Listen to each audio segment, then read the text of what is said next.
pessoal! O meu nome é Júnia Arnaud e eu sou sua professora de Física. Bem-vindos ao Se Liga de hoje. Esse aqui conosco é o Hermes, que será o nosso intérprete de hoje. Bem-vindo, Hermes! Bom, trabalharemos a princípio os assuntos de terceira série do ensino médio. O primeiro assunto que iremos trabalhar será a ótica geométrica e os fenômenos, alguns fenômenos.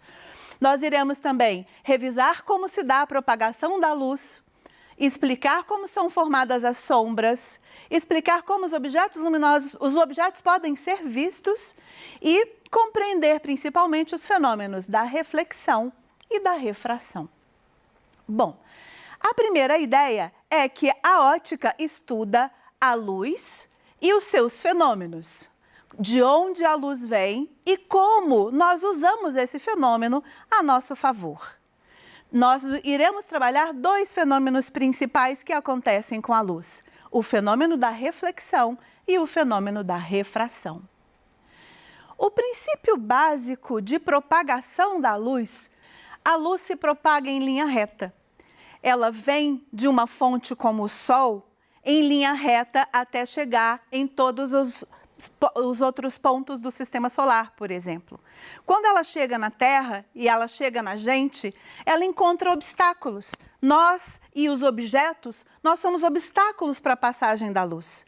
Essa luz que chega até nós, encontrou esse obstáculo, ela vai passar pelo contorno desse obstáculo e fazer, na parte de trás, uma sombra.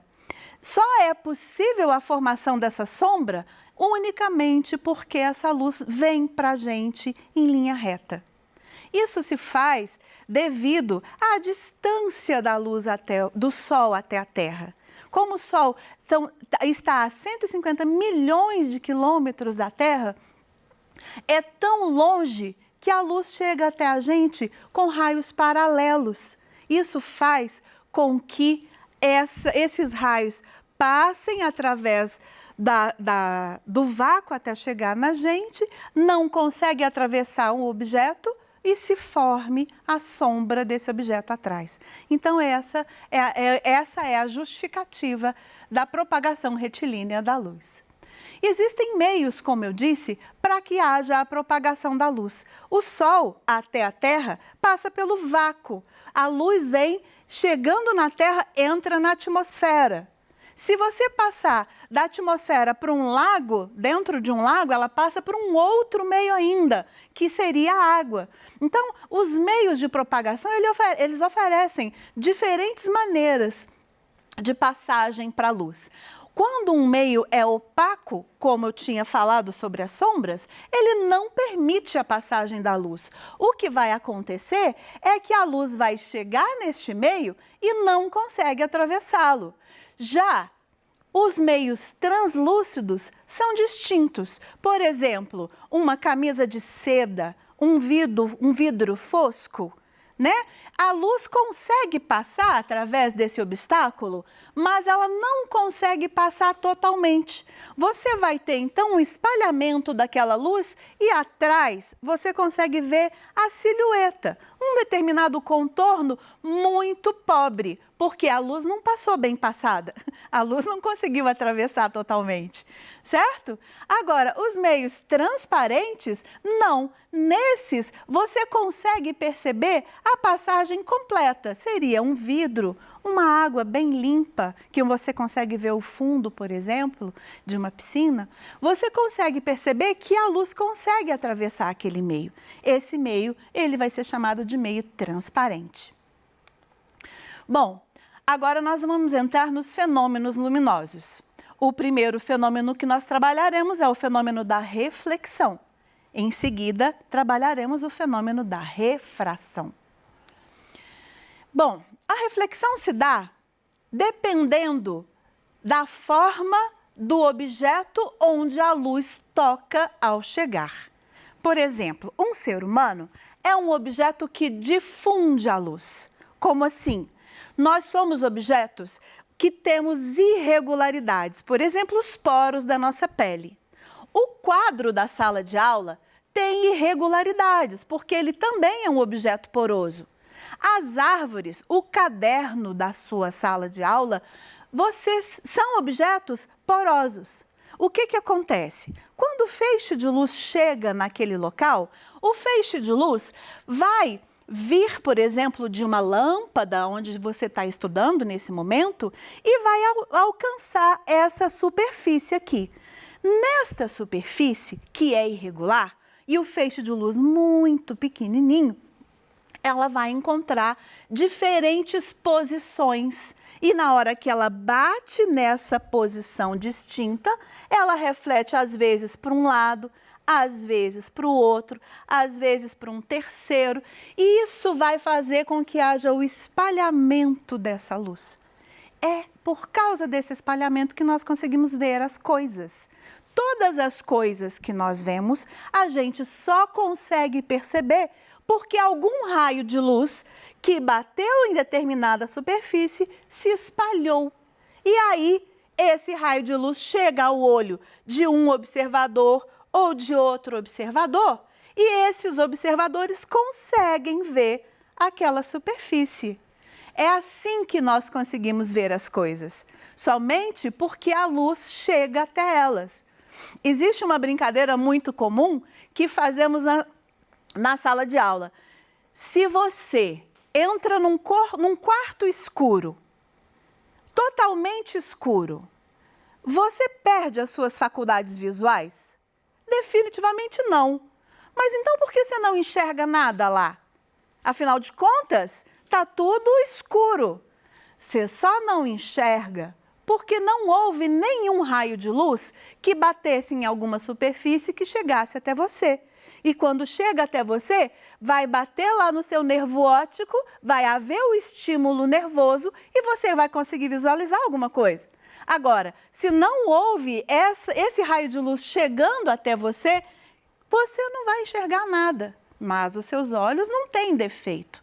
Não é um problema visual, mas sim uma ausência de raio de luz. Ou seja, a reflexão difusa é que permite que a gente enxergue as coisas. Já a reflexão especular, não. A reflexão especular ela é diferente da reflexão difusa no seguinte sentido. A superfície onde o raio de luz está chegando é lisa e polida. Exemplo, o próprio espelho da sua casa, uma colher, né? Alguma superfície muito bem estruturada, lisinha, limpinha. Essa superfície, ela vai permitir que os raios de luz cheguem e se reflitam perfeitamente na mesma forma que vieram. E aí, só vai enxergar aquele objeto quem estiver no raio que foi refletido. Aquela outra pessoa que não está no raio refletido não consegue ver. Então é por isso que ao nos vermos no espelho, a gente se posiciona ao lado. Outra pessoa que gostaria de nos ver tem que ficar do nosso lado para que o nosso raio de luz que foi refletido no espelho chegue até ela. Senão, ela não consegue nos ver, certo? Aqui eu trouxe uma imagem que apresenta os dois tipos de reflexão. No lago, eu tenho a reflexão especular, onde todas as superfícies elas aparecem, e nas árvores, nas nuvens, na grama, não, as superfícies não aparecem, né? Ou seja, eu não terei reflexão nesta parte da imagem, e sim apenas na superfície do lago. Bom, a reflexão nos é explicada através de duas leis. A primeira lei da reflexão, ela explica o seguinte: nós teremos um raio, por exemplo, que incide sobre uma superfície plana. Esse raio, assim que ele chega nessa superfície plana, você vai traçar essa reta perpendicular à superfície plana. Vai haver um raio refletido e esse raio refletido estará num outro plano que vai ser complementar do plano que continha o raio incidente e a reta perpendicular. Essa reta perpendicular tem o nome de reta normal à superfície, que quer dizer perpendicular ao plano. Então, a primeira lei da reflexão diz que o raio incidente e o raio refletido formam com a reta normal um único plano. A segunda lei da reflexão diz o seguinte: esses dois ângulos, o ângulo de incidência e o ângulo de reflexão, têm valores iguais. Ele é obrigatoriamente igual. Você vai pegar o ângulo incidente, vai traçar a reta normal e vai pegar o ângulo refletido. Os valores serão idênticos. Bom, aqui a gente entra no segundo fenômeno de hoje, que é o fenômeno da refração. O que acontece? Quando você pega uma luz, aqui eu coloquei duas cores distintas para você imaginar dois meios, por exemplo, ar e água.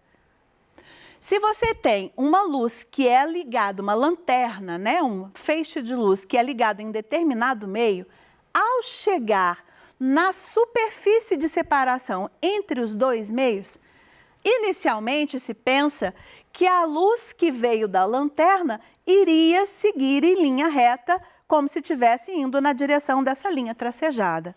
Porém, o que acontece? A velocidade da luz nos meios não é igual. Ela depende do tipo do meio, da estrutura do meio. Isso faz com que a velocidade se altere nesse processo. E na hora que a luz chega nesse ponto, ela não mais vai caminhar na mesma linha, porque vai ter alteração da velocidade. Como que vai acontecer? Imagina que isso aqui seja o feixe de luz e na hora que ele está passando, uma parte da luz vai caminhar numa velocidade diferente da anterior. Então o feixe se desvia.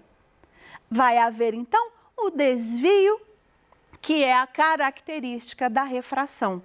Esse desvio só ocorre quando os dois meios são distintos. Um exemplo prático disso é a fundura de uma piscina quando nós olhamos de cima. Às vezes, a sensação que a gente tem é que a piscina é mais rasa do que o normal. O que acontece? É que nós vemos a imagem do fundo da piscina projetada acima da sua posição inicial. Um raio refletido, outro raio refletido, parecem, na hora que a gente olha, parece que você enxerga o fundo mais acima do que ele realmente está. Essa é uma das provas da refração. Bom, eu trouxe aqui números importantes a respeito da luz. O primeiro deles é a velocidade da luz. Nós a conhecemos como c, e o valor é de 3 vezes 10 elevado à quinta, ou 300 mil quilômetros por segundo. É um valor que nós não conseguimos alcançar.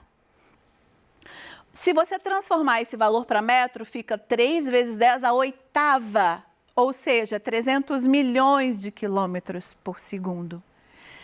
A distância média da Terra ao Sol também é uma unidade muito importante, que a gente usa com muita frequência na astronomia. A distância média, porque a Terra na sua órbita ela tem uma variação um pouco da distância do Sol, porque a órbita não é totalmente circular, é de 150 milhões de quilômetros. Essa unidade ela é tão importante que ela se tornou base de cálculo na astronomia. Ela é chamada de unidade astronômica. Bom, usando a distância da Terra ao Sol e usando também a velocidade da luz, nós conseguimos calcular, só a título de curiosidade, quanto tempo a luz do Sol demora para chegar até a Terra. Só para você ter uma ideia, já que a luz do Sol caminha com velocidade constante, a velocidade da luz é uma velocidade constante, nós teremos um movimento uniforme que é caracterizado por distância igual a velocidade vezes tempo. Então, para determinar o tempo, eu passei a velocidade dividindo e substituí aqueles valores anteriores, sendo o valor da distância 1,5 vezes 10 elevado à oitava, quilômetros e o valor do tempo, da velocidade, 3 vezes 10 elevado à quinta quilômetros por segundo. Resolvendo essa divisão, nós teremos 0,5 vezes 10 elevado à terceira, ou seja, 500 segundos. Como cada minuto tem 60 segundos, nós teremos 500 segundos dividido por 60. Isso dá 8,3 minutos. Quer dizer, então, que se o Sol morresse amanhã, nós teríamos 8,3 minutos de luz ainda para sobreviver. Terrível isso, né? Bom, uma unidade muito comum usada na astronomia também é o ano-luz. O que é o ano-luz? É uma unidade de distância. Nós sempre confundimos isso por conta da gente começar essa expressão com a palavra ano. Mas ano-luz é a distância que a luz percorre em um ano. E qual é o valor dessa distância? Bom, a primeira coisa a ser feita é pensar que em um ano tem quantos segundos? Se cada ano tem 365 dias, cada dia 24 horas e cada hora 3.600 segundos, nós teremos 31.536.000 segundos. Bom, se a velocidade da luz é uma velocidade constante, considerando todo esse tempo que ela deve caminhar, basta eu multiplicar o valor da velocidade da luz de 300.000 km por segundo por esse número, 31.536.000 segundos. Isso nos dará a bagatela de 9.460.800 bilhões de quilômetros. É muito, muito grande essa distância. Um ano-luz, passando esse número para notação científica, é 9,46 vezes 10 elevado a 12 quilômetros. É uma distância enorme. Mas em se tratando de astronomia, nem é tão grande assim. Nós temos as medidas astronômicas, usam constantemente ano-luz, pensando por conta da quantidade de distância entre as galáxias, entre os próprios planetas, certo? Então, bom, estamos por aqui finalizando a nossa aula de hoje e a ideia principal é siga o PET, que na nossa aula de física começa na página 63. Nós falamos aqui sobre ótica geométrica e alguns fenômenos. Na próxima aula, traremos a dispersão da luz. Então, que bom que estão todos aqui. Vamos nessa juntos. Estaremos sempre juntos até o fim desse ano. Um grande abraço a todos e até a próxima aula.